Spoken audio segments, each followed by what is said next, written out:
You're 500 miles offshore. A storm is building and the winds are increasing to 50 knots. The waves are 5 to 6 meters at least.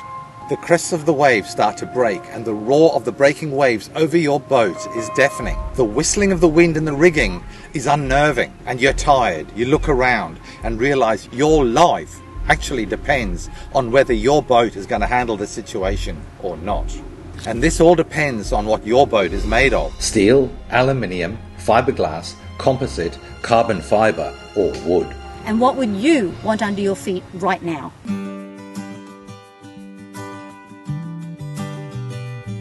Unfortunately, in the 50 years of sailing, we have had many emergencies and crises, from groundings, hitting the reef, fire completely destroying our boat, huge storms out in the open ocean, as well as actual flooding with water coming into our boat and being seriously at risk of going under. We've owned many boats, from steel, fiberglass, composites, and now aluminium. And of course, I've also built a composite boat from scratch, the 42-foot Alberdash. So I think we're in a pretty good position to have this discussion with you guys. So announcing in this challenge is the boat material face-off. Please note that we are only comparing commonly used products, so we're not discussing ferrocement, as it does not get used very much these days, or basalt that is only used by the one brand Windello yachts. However, basalt, if you're interested, will fall between the composite and carbon fiber in all of these matchups. So anyone interested can keep that in mind to know how basalt performs. And basically we're going to deal with this like a fight. There's going to be several rounds, and in each round we're going to have different challenges that each type of material has to face. So let's list off the contenders in more detail. Well, the first one is wood. The romantic old soul, beautiful but high maintenance. Next is steel, the tank, rugged, dependable, but don't forget the grinder. So aluminium, the lightweight ninja, strong, silent, but not cheap. The next one is fiberglass. Everyone's friend, reliable, affordable, but there are hidden secrets. And then of course composite, modern, chic, strong and sporty. And then there's carbon fiber. The supermodel, fast, sleek, but very expensive. Okay, so now we get on to the actual challenge, the boat material face-off. We're going to go through these different rounds and put each of these boats into the situation and see how they deal with it. Okay, round one. This is all about grounding on rocks, hitting whales or containers. The unfortunate thing is, in our 50 years of experience, we have actually had multiple mishaps. We have hit the reef, we have hit rocks, and we have had serious flooding as a result. We've lived to tell the tale, but we have lived to get the experience. So with fiberglass, unfortunately, it's very brittle and it crumbles fairly easily. So relatively low impact can result in fairly significant and major damage.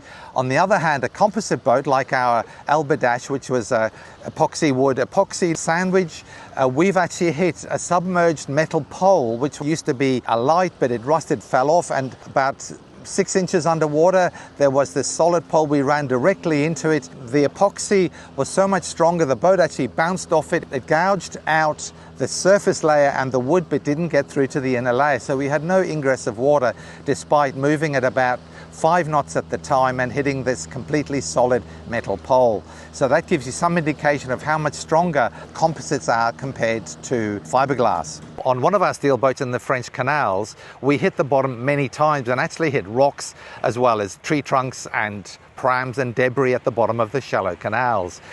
Never was there any damage of any significance. The worst we ever suffered was minor scratches to the anti-foul or to the hull, but never even any dents. If you hit a steel boat with major force, you will get a dent, and usually you don't even get holes.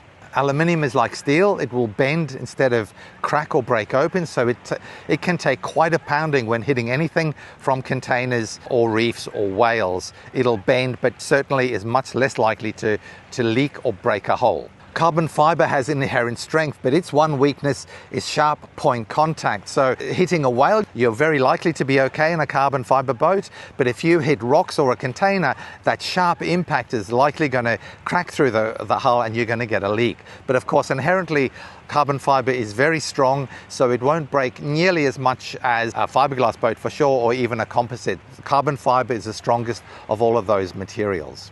The very important thing about hull strength and its significance is that there are many recorded instances of fiberglass boats having hit containers and sinking within 5 to 15 minutes.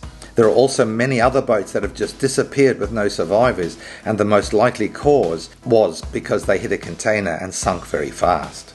There is no real way to protect yourself against UFOs or unidentified floating objects, as they cannot usually be seen as you're sailing along. So a bit like lightning, you keep your fingers crossed and hope you don't hit a container. But unfortunately, if you have tons of lead in your keel and the water comes rushing into your boat because you've hit a container, the result is usually catastrophic. So having a material that's more resistant to that sort of damage allows you to sleep better at night. So the winner of this round is steel and aluminium on the top, carbon fiber next, then the composites, then wood, and at the bottom of the pile, unfortunately, is fiberglass. Hi guys, just a reminder that John and I are going to be at the Cannes Boat Show in France this year. So if you want to catch up with us and you're going, put a comment below or contact us on WhatsApp. We'd love to catch up with you. We are John and Ellie, the Barefoot Doctors. Our dream boat, a Leopard 50, was taken from us in a fire. And in that loss, we found something extraordinary. We made a wish list of everything that we ever wanted in a cruising catamaran. But that boat just didn't exist. So we did the only thing that made sense. We set about to design and build it from scratch. We partnered with a visionary team at Portofino to bring a one-of-a-kind design, a fast, expeditionary aluminium catamaran to life, combining our ultimate wish list with their groundbreaking innovations. This isn't just a boat, it's a revolution in cruising, and we're taking you with us from the first spark of an idea to sailing the most breathtaking corners of the planet. So join us on this journey, because life is better barefoot. Round 2, dealing with fire. Obviously, we know how amazingly well fiberglass burns from our experience with our Leopard 50. And we also have seen many other fiberglass boats suffer the very same fate. If the fire's not contained very early and it gets hold of the fiberglass in the hull, even with emergency services spraying it aggressively with water, it seems that the fire is extremely difficult to put out. The really significant thing about our fire is that the boat was engulfed in flames within 5 to 10 minutes, and evacuation would have had to happen because everything happened that fast. Wooden boats are obviously able to burn, but in reality they burn much more slower than fiberglass and are more easy to suppress with fire extinguishers and water guns. It's also the case that wood holds its integrity for longer, so stays afloat for significantly more time compared to fiberglass boats. The unfortunate reality with all the composite and carbon fibre boats is that the resin that they are built with will burn quite aggressively, so they are all susceptible to fire as well. There are fire suppressant chemicals that you can add to the resin that are used in aircrafts and rescue boats, but these are not used in common brands due to the added cost. Of course, aluminium and steel do not themselves burn at all. They melt if the heat is high enough. But of course, the materials inside the hull will burn, but the structure is maintained for a significant more length of time, allowing for fire control and for escape.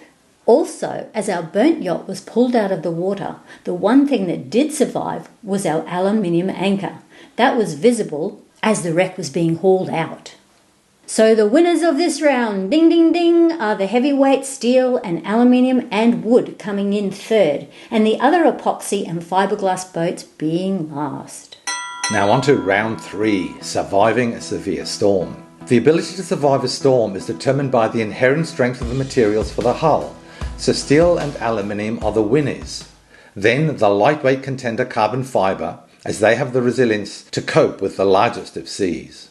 Composite boats come in slightly behind carbon fibre, and wooden boats have the advantages of flexibility, so have very good seakeeping abilities. But obviously the strength of wood is not as great as the composites or the carbon fibres.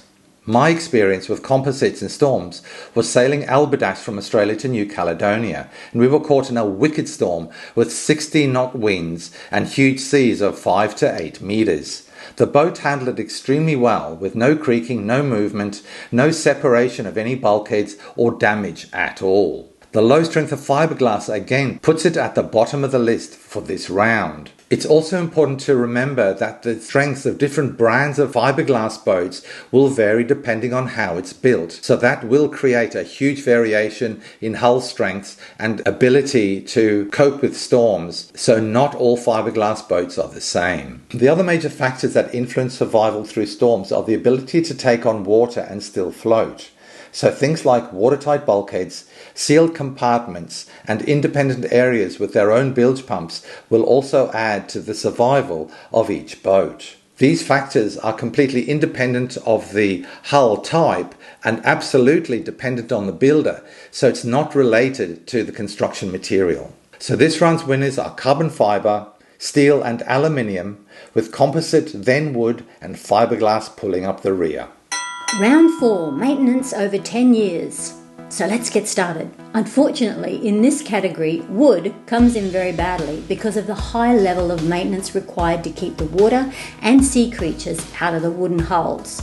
An example of how wood is so work intensive for maintenance is from our yacht Alberdash, where the trims around the doors and windows were originally varnished wood. And that was the only thing that required any maintenance for the first 7 to 10 years on the outside of the boat. It became so irritating for me having to sand and revarnish this wood every year or two that I bit the bullet after a few years and just painted over the wood with 2-pack paint. This completely removed that maintenance requirement, and the boat then only had to be repainted when the whole hulls were repainted every 10 years. Fiberglass comes in the middle of the field here, with its maintenance being minimal, but the risk of osmosis pushing it off the winner's podium. Composite, carbon fibre and aluminium are very low maintenance, but steel rusts very easily and requires regular touch-ups and rust treatments.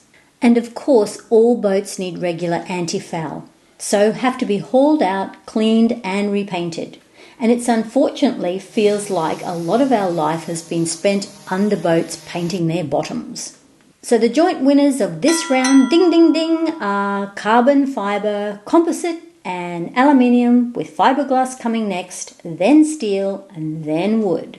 To add a bit of balance, we're now looking at the cost of the different materials to put it into better perspective. On the cost chart, fiberglass is obviously at the top of the list, and wood, composite, aluminium, and then carbon fibre pulls up at the bottom, being the most expensive. We have only been considering the survivability of the different materials here, and not the other features such as performance. So this is no reflection on the overall quality of the different materials. But adding all the scores up together here, the final tally is aluminium at the top with 26, steel at 25, then carbon fibre, then composite, then wood, and fiberglass at the bottom.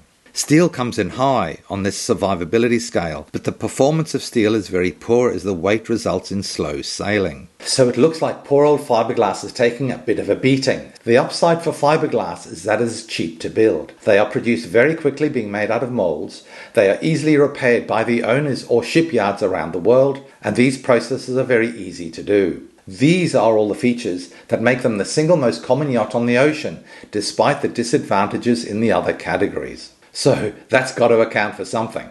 So of course, like all things nautical, there are pros and cons for every choice you make. And hopefully knowing all these bits of information will be useful for you all to be able to make your choices and understand what compromises you make with those decisions. Of course, there's many other factors that could be considered, but at the end of the day, personal preference is always the thing that wins out in the end. So please add your comments here and which one you would back as a winner. So guys, we hope you've enjoyed this episode about the battle of the boat materials. We've chosen aluminium for our boat build, and hopefully we'll never have to knock on wood. Boom, boom. We hope you enjoyed this week's episode, and thanks to our awesome Patreons whose money helps us save lives around the world.